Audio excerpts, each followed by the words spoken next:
किसी की नौकरी नौकरी ना करी, बस चाकरी चाह करी। हाँ। वो एक बोलती थी, तनख्वाह तन को खाए, पर नौकरी का जाए का निरंकार। वो जो परमात्मा की नौकरी, जो भी अभी लगे हुए हैं दादा भगवान के हैंडल्स, अथक होकर कार्य कर रहे हैं।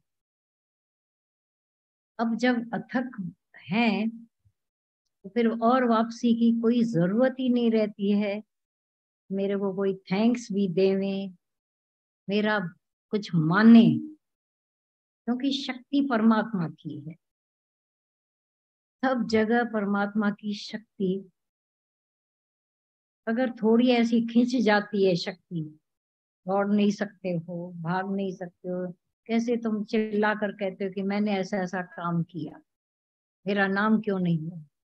भगवान ने करवाया, भगवान का नाम हो गए। अभी माँ ने उसको जो शिक्षा दी, अभी वो कहेगा मैं माँ के पास नहीं जाऊंगा, वैल्यू उसकी वजह से हुई। आज जिनकी जो हमारी सबकी वैल्यू है वो हमारे गुरु की वजह से। रहनी कहनी ढंग ढोल, जहां जाओगे थोड़े अलग लगोगे। अगर अलग हुए होंगे तो अलग लगोगे। लोगों का ध्यान जाता है, ऐसा नहीं समझना। माता कहते थे दूरबीन लेकर आते हैं सब, तुम ही जब लेके आते हो तो दुनिया तो खड़ी है दूरबीन लेकर।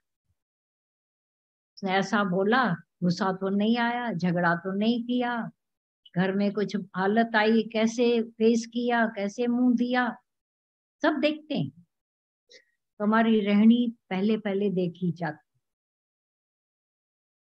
माता ने बोला ना अभी, तुम्हारी रहनी होवे, लंबे लंबे लेक्चर की जरूरत इतनी नहीं है। अब टूटी भाषा फूटी भाषा जो भी अंदर घुस जाती है, दिल से निकली दिल तक पहुंच जाती। फिर उस भाषा का शब्द हिंदी है कि सिंधी है कि गुजराती है कि मराठी है, कोई नहीं देखेगा। भाव भाव पूर्वक पहुंच जाए। दर्शन के समय में संस्कृत थी, दादा भगवान ने बोला भी मैं सिंधियों का अवतार आया हूँ, और वो भी लास्ट। बड़े धक्के धक्के से कहते थे, मैं ये लास्ट का अवतार हूँ, सिंधियों का अवतार। कृष्ण संस्कृत में, राम हिंदी में, जैसे भी हुआ अवतार। गुरु नानक पंजाबी में, पंजाब की भाषा बोली थी। अब ये सिंधियों के लिए मैं आया हूँ। तो सिंधियों को तो पार होना ही है, लेकिन केवल सिंधियों के लिए गुरु आया ऐसा नहीं है। कॉलेज सिंधी होवे, लेकिन उसमें सब आ सकते हैं। सब लोग जाते हैं कि खाली सिंधी जाएंगे तो प्रोग्रेस ही नहीं होगी। सबके मेल मिलाप से ये यज्ञ चलता है। और जब आए हो यज्ञ के में आकर के, तो यज्ञ का मतलब ये आहुति।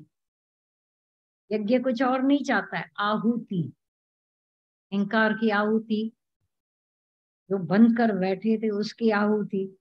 जब ऐसे हो जाते तो एक अंदर की जो फ्रेशनेस भीतर की, वो आ जाती। ये मिले, और मुलाकात ऐसी हुई कि अंतर आत्म मिल गए। बाहर का मिलना तो सारी दुनिया करती है, जब सत्संग में आते हैं तो भीतर का मेलाप हो जाता है। अपने स्वरूप से मिलकर बिछड़े थे, बहुत बिछड़े पड़े थे, टूटे पड़े। हड्डी टूटती है, कितना दर्द होता है, देखो होता है ना। छोटी सी खाली एक बोलते हेयर कट आया है, हेयर कट, वो भी जबरदस्त दुख देता है, पीड़ा। बाकी बाकी जब फ्रैक्चर हो जाता है तो पीड़ा तो होती है, जिंदा शरीर है तो होगी। अब हाय हम अल्लाह गोरा गोरा करेंगे वो अलग बात है, वो नहीं करो तो पीड़ा तो एक जैसी होती है। लेकिन जब मिलकर एक हो गए, जुड़ गई हड्डी, अब बोलो भाई पीड़ा नहीं है, बिल्कुल नहीं है। भगवान से बिछड़े थे, बहुत जन्म बिछड़े थे माधव।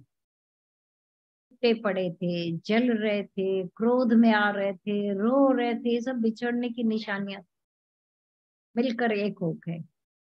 सतगुरु मिला दलाल, सच्चा गुरु दलाली ऐसी थी जो मेलाप करा। और काज तेरे कितने, कोई और काम नहीं है हमारा दुनिया में और सत्संग में आने का, एक ही काम, मेलाप करा। शौक है अगर मेलाप का, और ये देखा जाए क्यों नहीं होना चाहिए शौक, क्यों नहीं दिल होनी चाहिए, क्योंकि टूटने के तो देख चुके हो नतीजे, अपने से बिछड़ने के सब नतीजे देख चुके हो, याद रखना, भूला नहीं होगा किसी को। ये गुरु पूर्णिमा है अपने से मेलाप कराने, खुद से जुड़ने की, और जुड़ गए, आनंद में आ गए, शांति आ गई, क्या चाहिए और। अब जिनको भी बोलना है जरूर बोलोगे, अपना अपना अनुभव बताना चाहो बता सकते हो।